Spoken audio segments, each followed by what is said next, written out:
Okay, let's talk about artifact builds in STALCRAFT today. I'm gonna try to keep it short and simple, but it's a very dense subject, not really complicated, but dense. There's a lot to talk about. The easy answer when you want to start experimenting with different artifact builds is to use STALCRAFT. Everybody and their mother is gonna tell you this. And they're right, it's an amazing tool, you can see what's possible, what works, try whatever you can think of with no limitations. But it's just a lot of numbers in the end, it doesn't really talk to you. Especially early, when you don't know all the artifacts, all the mechanics, the different containers, it can get pretty overwhelming. So instead of doing a Let's Say Recraft in STALCRAFT video, I spent the last 2 months grinding every single container in the game, spent, I don't know, 50-60 million on artifacts to actually have almost everything and try the builds for real. So basically exactly like using STALCRAFT but with extra steps. I wanted to experiment with all these builds, see how they feel, how they actually change the gameplay, if I like them when I'm playing, and in the end decide if they're worth the money and trouble, because some of them are extremely expensive, so I wanted to make sure they're worth it before recommending them to you. In terms of methodology, well,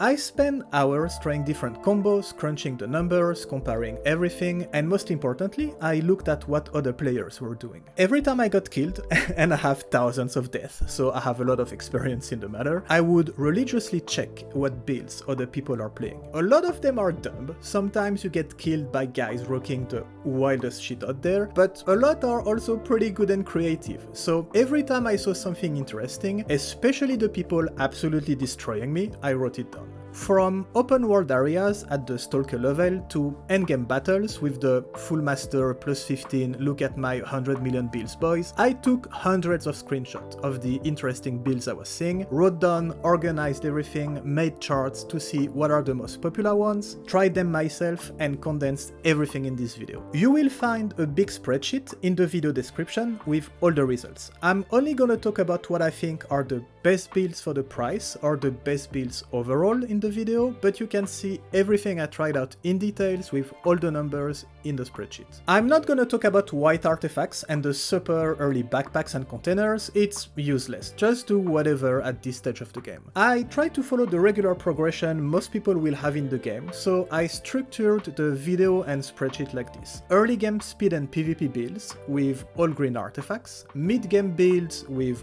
all blue artifacts, and late game builds with pink plus 15 artifacts that rolled all the good properties. All the numbers in the spreadsheet are for perfect rolls, so 110% for green, 120 for blue, 130 for pink. Are you gonna get exactly this in-game? No, not with a lot of grinding, but I had to put everything on the same level if we want the comparisons to be meaningful. By the way, I call it blue, it's kinda purple, it's in between, let's just say I'm colorblind and it's whatever color you want. I did not include the extra properties that can roll when upgrading your artifacts for green and blue before the late game builds, for the sake of simplicity and keeping things straightforward. Last thing before we start, I'm gonna start with green artifact builds. It's early game, you don't have a lot of money, it makes sense. If you can afford a blue one or even a pink one instead, go for it. Obviously. Just be careful not to go too crazy, especially mid-game with the PvP builds that give a lot of bullet res. This can put you in a higher matchmaking bracket. For example, you're rocking your Mockingbird with 100 bullet res and decide to do a stupid plus 50 bullet res build to PvP at the bar, which is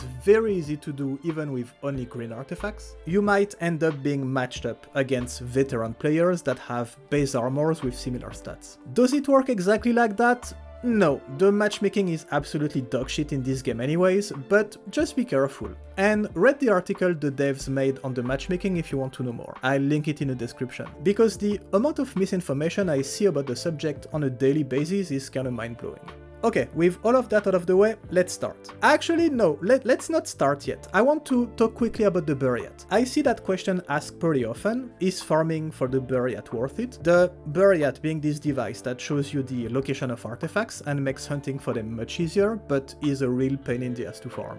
The answer is yes, it's absolutely worth it. Painful, but worth it. The amount of artifacts you will find with it is crazy. It makes you faster, more efficient, and you will pick up a lot that you would have completely missed without it. It makes doing signals much easier too, which is kinda ironic knowing that you have to do like 300 of them first to get the device, but yeah. Hunting for artifacts is one of the best way to make money in the game. Every emission you can make 300k easily in like 15-20 minutes, just with all the trash you find. And when you get lucky and find something good, well, the numbers can go very high very quickly. So yes, it's absolutely worth it to farm the Buryat. Okay, let's start for real this time. So you just arrive in Roadside, you unlock the auction house. Before you had to wait to reach the bar to craft a 3-zip backpack to get a 4-slot backpack, which are basically the workhorses of the early game, but these days just buy a duffel bag to get started faster. If you're a rich boy, go straight for the NPA backpack, and if you're rolling in money already,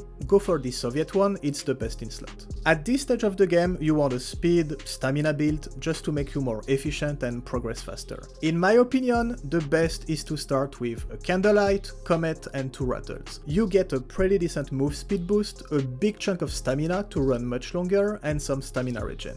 For the price, you absolutely cannot beat this. If you're absolutely broke, go with Wolf Tears and 3 Rattles, it's better than nothing I guess, but come on, grind the extra 20k and start with something good from the get-go.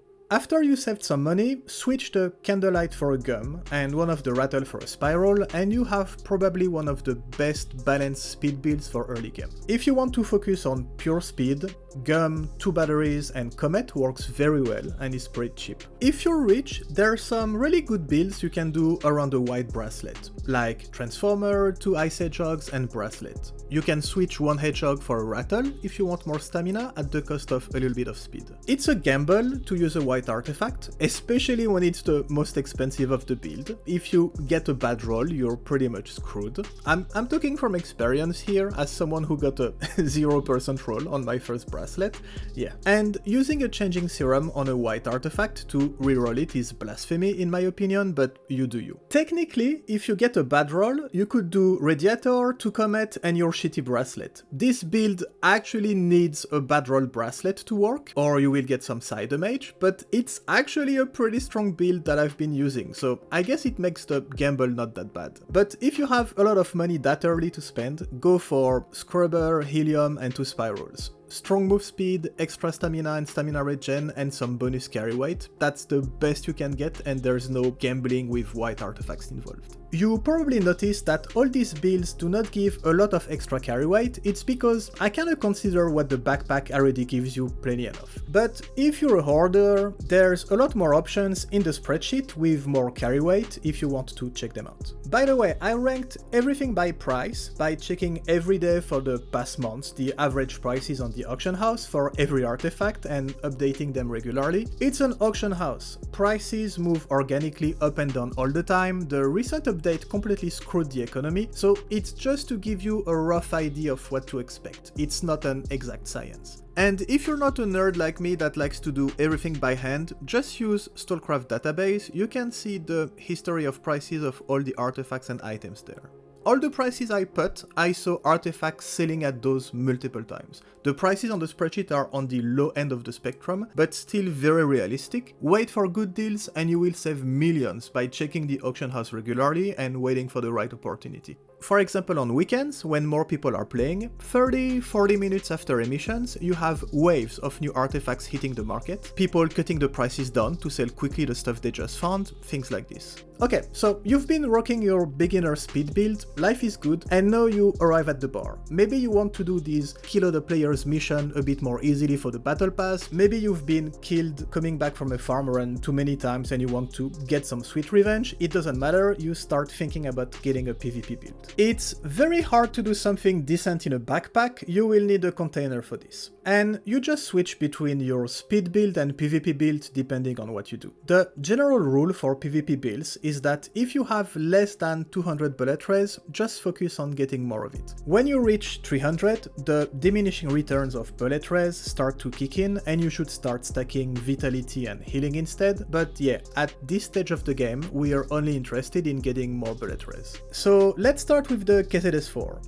nothing great is gonna happen here, let's be honest. 2 onions, 2 roses if you want to do something dirt cheap. You can check your effective HP here and see exactly how much of a difference this 28 BR build does. Not much. You will tank maybe 1 more bullet from an assault rifle, 2 from an SMG. I mean, I guess it's still something. If I had to do a build in the KZS4, it would be Proto Onion, Cursed Rose, Onion and Shrimp.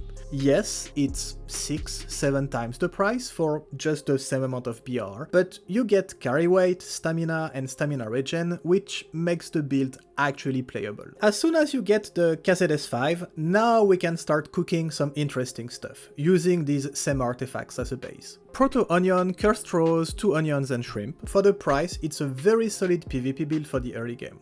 You can also start doing some dumb stuff like 2 crust, 2 onions and a steel hedgehog to reach almost 50 bullet res. I'm not saying you should do this, but it's here if you want, and I'll point you towards the spreadsheet again for everything else in between. One thing I noticed is that everybody and their mothers are playing with these sniper rifle that give a ton of bleeding on hit these days, so I've been experimenting with stuff like gum, sun, 2 onions and a steel hedgehog. You have decent bullet res, a tiny bit of vitality, but more importantly some bleeding reduction. It works okay, especially if you stack some consumables on top of it, but if you're tired of people camping, or you're a camper yourself and get into sniper battles often, making room for a polyhedron in your build is still the best, I think. It will absorb a big chunk of damage and this will save your life against snipers more than you can imagine. The PvP build I'm personally playing at this level is Proto Onion, Polyhedron, Curse Rose, Crust and Shrimp. Do not get the Crust if you don't have a lot of money available, it's not an artifact you will use later in the game, use an Onion instead, it's perfectly fine. It's not too expensive and covers everything. I'm already with veteran gear on this character, so a bit higher than the level of gear we are talking about, but even there, with nothing upgraded, when the game tells me, fuck you, you're not having fun today, you're only playing in pre-master lobbies for some reason, this build with the polyhedron saves me from getting one-shotted all the time. It's not much, but enough to make a difference. Okay, let's move to the mid-game, because it's where things get much more interesting, and much more expensive. I'm still gonna give you cheap, good builds, but we're gonna jump from an average of 300k per build to an average of 3 million, but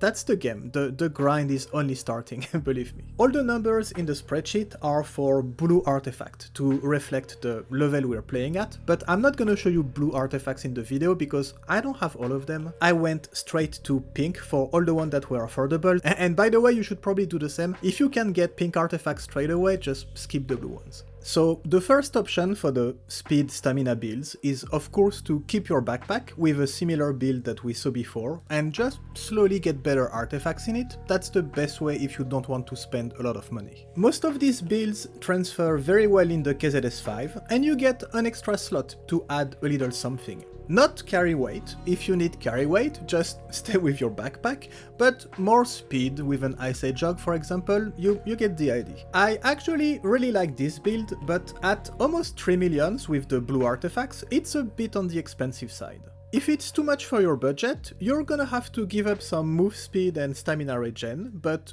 Gum, Comet, Rattle, Spiral and Golden Prima is very solid for around 2 millions, and you get some extra carry weight. We're at the point where it gets really interesting adapting your build to the armor you're using. Some armors will give you a lot of stamina, carry weight, move speed from the get-go, so picking a build that enhances the strong points of your armor is a good idea. You will find a ton of different possibilities in the spreadsheet, pick whatever is best for your playstyle. More carry weight, more speed, everything a little bit balanced, I really try to cover everything. My favorite builds at this level, the ones that are the best for the money, actually need the KZS5U version to work. You can get one for around 400k on the auction house. The tiny +5 protection this container gives over the regular KZS5 actually enables a lot of cool stuff. Depending on the rolls of your artifacts, these builds could work on the regular KZS5, but to be safe, especially if you have good rolls, you need the U version. You will find all these builds in the spreadsheet, they are all around 2 million, and for the money, they're the best you can get at this level. I tried to sneak in some bullet res in some of the builds, for example for the people who want to be a bit more tanky, for example if you play with a scientific suit. You will have to sacrifice a lot if you want to get a meaningful amount of bullet raise though. I think Proto-Onion, Viner, Onion, Spiral, Shrimp is the best for the money, but I shared other more expensive options too. I want to talk quickly about the Forager container here, as it's probably one of my favorite for the mid-game. The minus 2.5 radiation and the fact that you can use it on any armor, even the heavy one, is pretty huge. I know it's Limansk resources, and Limansk is not for everyone, but at this mid-game, early veteran level, if you want to learn Limansk, it's the best time to do it. The lobbies are much more chill than at the master level, and you can get this Beast of a Container as a reward after some grinding. For speed, all around the build, you simply go Golden Prima, Spiral, no surprise here, and then whatever you want for the last two spots. Another Spiral, Battery, Rattle, Polyhedron, Onion, Viner, Ice Hedgehogs, just use whatever to boost the stats you're most interested in. It's very easy to do very strong builds in this container, and that's why I think it's worth getting. The cocoon is whatever, it's pretty much just a middle step before getting the hive, just use whatever in it, it's only 3 artifacts. It's not really an interesting container in my opinion. For the mid-game PvP builds, you will be in veteran gear, you still need to focus on getting more bullet raise, so you basically have two options. Either you run around with your speed build backpack and switch to your PvP build when needed. The Forager container, again, lets you do some really stupid stuff if you want, and you can reach some crazy amount of bullet raise with it, like 2 Curse Throws, Viner and Steel Hedgehog. It's a pretty light container too, so it's perfect to be carried around and switch when necessary. The second option, and the one I like better, is trying to do a balanced build that gives you a bit of everything. Move speed, carry weight, stamina and bullet raise. You just play your container and don't have to switch between builds anymore, like a jack of all trades build. Here it starts getting really interesting to +5 your artifacts to get 1 extra property and hope that you get a useful one. I would not +10 anything that you're not gonna use later in game though, as it gets very expensive to go higher than 5. My go-to build for this is Proto-Onion, Viner, Onion, Spiral and Shrimp. And you can see how much better it gets when you upgrade your artifacts and get the right extra properties. And if you have the money and really want to focus on being more tanky, simply switch the Shrimp for a Steel Hedgehog. You lose some carry weight, but you start getting a really serious amount of bullet resistance. And as usual, you will find more variations in the spreadsheet depending on what stats you want to focus on and your budget. Okay, let's move to the endgame builds, because it's when things starts completely changing. Price is not a factor anymore, in the sense that shit is gonna be crazy expensive no matter what, and these builds are gonna take you months to complete. We are also gonna start talking about artifacts I avoided so far to keep the prices reasonable, like Atom, Prism, Branch, stuff like this. Try to get at least blue artifacts, so it's not a waste to +10, +15 them, and upgrade them slowly when you can. Let's start with speed builds, and let's keep things simple. For the burst then, the end goal is Transformer, Helium, Spiral and 3 bracelet. Your Transformer needs to roll with the extra Psi Emission protection and have a pretty good roll for this build to work, especially before you can +15 it. If you don't have a lot of changing serums to spend on this, it might be wise to simply get a red Transformer straight away. They're not crazy expensive and it can save you a lot of headaches, but a well-rolled pink Transformer works perfectly fine. There are some good, cheaper options in the spreadsheet, but this build is your end goal. You can use something like Scrubber, Golden Prima, Spiral and 3 Ice Hedgehogs for example, which is a very strong, very cheap speed build for the late game, and work your way up slowly from there. In the Hive container, your end goal will be something like Helium, Spiral, Golden Prima and 2 bracelets. There's a lot of variations again, but overall that's one of the best speed builds you can get, and that's what you should aim for. Just keep in mind that for all the builds with 2 bracelets, they can't have perfect rolls or you will get some side damage. And you will probably have to start with green or blue artifacts for the most expensive ones, just like me here, but again, you will find cheaper variations in the spreadsheet. For PvP, we reached a point where we play master armors with a lot of bullet raise already, so the focus now slowly starts shifting towards stacking vitality and healing instead of pure bullet raise, which is much more expensive. For the Bear's Den, your end goal is Atom, Branch, Shard and Prism. That's the core of all the builds. The most common I've seen is Atom, 2 branches, 2 shards and Prism. There are some variations where you can switch a branch for a Sun to get more vitality and bleeding protection at the cost of healing effectiveness, or with a Firebird for more health regen and bleeding protection, but overall it's always these same artifacts that come back.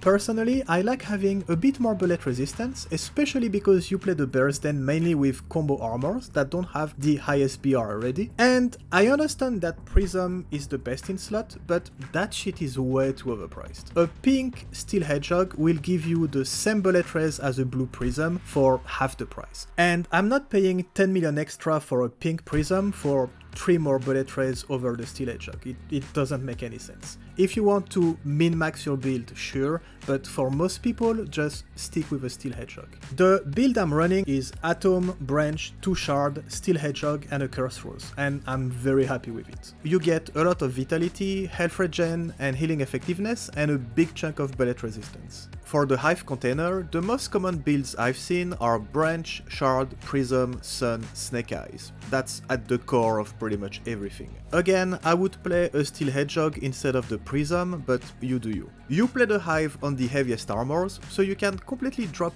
all the bullet res here and go full vitality healing effectiveness, so switching to Prism for a heal is very common too. Again, you will see a ton of variations, but generally it's cheaper versions that player will do waiting to be able to do this build. You can go to the dump tab in the spreadsheet to see how common these builds are at the highest level, and yeah, everybody is pretty much playing the same thing. The Hive Container also lets you do some very good all-rounder builds. The Bear's Den too, of course, but with the Hive you can play around without needing an enabler artifact like the Atom, and you can do some really good, relatively cheap builds. I am not gonna expand too much on these builds. You're basically at a point in the game here where you have at least all the important artifacts, so the different variations are endless and completely depend on what you want. I'm gonna leave some in the spreadsheet, of course, if you want some ideas and inspiration, basically jack of all trade things that give you a bit of everything that I enjoy playing in the open world and that I've seen a lot of other players do too. I'm also gonna leave a couple Vitality PvP builds for the ZIVCAS Container in the spreadsheet too, because that's what this container is for and you can do some pretty cool stuff in it. The builds look very similar to what you can do in the Bear's Den, so there's not gonna be any big surprises, the difference being that you can wear the ZIVCAS on the heaviest armors, which makes it very, very strong. If I made mistakes, or if you have a cool build that's not in the spreadsheet, let me know and I'll just add it. And if you're a beginner and you watch this video till the end, congratulations, send me a message on my Johnny B. Goody character. Not a friend request, just a message in-game, and tell me what starter build you want. Speed or PvP, and if you need a backpack or a container. I have a ton of extra stuff I gathered for this video. It's nothing crazy, but let's say for the 5 first persons that message me, I will send you a full starter build, and everybody after that, I'll send you whatever I have on hand until everything runs out. It's only gonna be green artifacts and beginner stuff, so please do not message me if you don't need it, but for beginners, yeah, let me know. Okay, cheers guys.